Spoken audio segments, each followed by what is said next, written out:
ಸುಮಾರು 600 ವರ್ಷಗಳ ಇತಿಹಾಸವಿರುವ ಮುಲ್ಕಿ ಸೀಮೆಯ ಇತಿಹಾಸ ಪ್ರಸಿದ್ಧ ಕಾರ್ನಾಡ್ ಹರಿಹರ ಕ್ಷೇತ್ರದ ಶ್ರೀ ವಿಷ್ಣುಮೂರ್ತಿ ದೇವರಿಗೆ ಫೆಬ್ರವರಿ 12ರಿಂದ 17ರವರೆಗೆ ಬ್ರಹ್ಮಕಲಶೋತ್ಸವ ಹಾಗೂ ಜಾತ್ರಾ ಮಹೋತ್ಸವ ನಡೆಯಲಿದ್ದು, ಇದರ ಪೂರ್ವಭಾವಿಯಾಗಿ ಕ್ಷೇತ್ರದ ತಂತ್ರಿಗಳಾದ ಶಿಬರೂರು ಗೋಪಾಲಕೃಷ್ಣ ತಂತ್ರಿಗಳ ಹಾಗೂ ಅರ್ಚಕ ಹಯಗ್ರೀವ ಪಡ್ಡಿಲ್ಲಾಯ ನೇತೃತ್ವದಲ್ಲಿ ತೋರಣ ಮುಹೂರ್ತ, ಉಗ್ರಾಣ ಮುಹೂರ್ತ ನಡೆಯಿತು.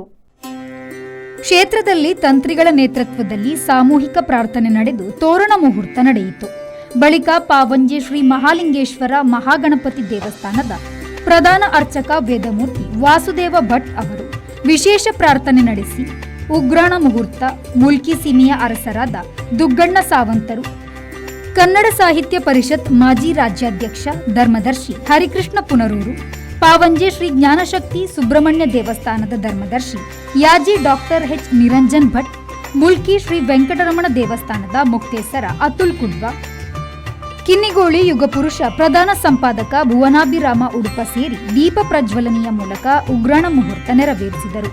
ಈ ಸಂದರ್ಭದಲ್ಲಿ ಆಡಳಿತ ಮುಕ್ತೇಸರ ಎಂಎಚ್ ಅರವಿಂದ ಪೂಂಜಾ, ಅಶ್ವಿನಿ ಪೂಂಜಾ, ಆದಿತ್ಯ ಪೂಂಜಾ, ಬ್ರಹ್ಮಕಲಶೋತ್ಸವ ಹಾಗೂ ಜೀರ್ಣೋದ್ಧಾರ ಸಮಿತಿಯ ಪದಾಧಿಕಾರಿಗಳಾದ ಸುನಿಲ್ ಆಳ್ವಾ, ಸುರೇಶ್ ರಾವ್, ವೈಎನ್ ಸಾಲ್ಯಾನ್, ಶಶೀಂದ್ರ ಸಾಲ್ಯಾನ್, ರವಿಕುಮಾರ್, ರಾಘವೇಂದ್ರ ಭಟ್, ಕೃಷ್ಣ ಶೆಟ್ಟಿ, ಜೀವನ್ ಶೆಟ್ಟಿ, ನೂತನ್ ಶೆಟ್ಟಿ, ಹರ್ಷರಾಜ್ ಶೆಟ್ಟಿ, ನಾಗೇಶ್ ಬಪ್ಪನಾಡು, ಪ್ರವೀಣ್ ವಿ ಕೋಟ್ಯಾನ್, ಕಿಶೋರ್ ಹರಿಹರ ಮತ್ತಿತರರು ಉಪಸ್ಥಿತರಿದ್ದರು.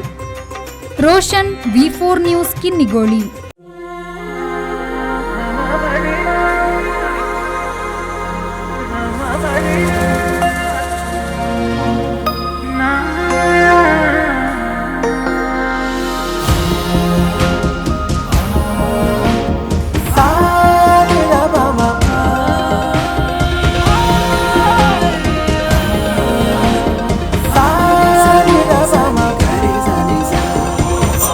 VNR Gold.